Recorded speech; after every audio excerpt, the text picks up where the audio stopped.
Čau, nu ko, ar tevi atkal Ako eksperts Nils, un mēs esam atbraukuši uz Brīvības ielas degvielas uzpildes staciju Virši. Un šeit ir, manuprāt, superīgs piemērs, kā degvielas uzpildes zonu, teiksim, tādu paaugstinātu riska zonu atdalīt no pārējās teritorijas.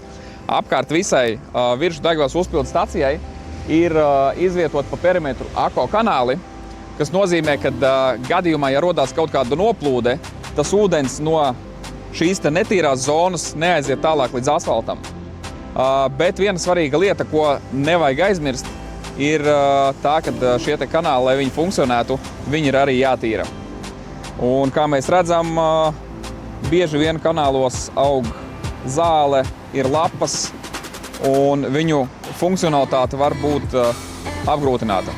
Tāpēc neaizmirstam tīrīt kanālus, lai viņi darbotos un lai viss lietsūdens droši aizplūst projām. Bet mēs dodamies uz nākamo objektu.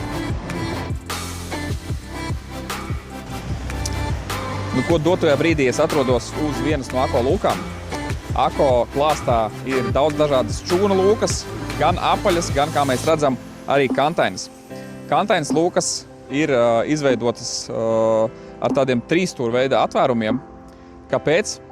Droši rakstiet komentārā. Un droši rakstiet komentārā arī, kāpēc apaļas lūkas ir apaļas.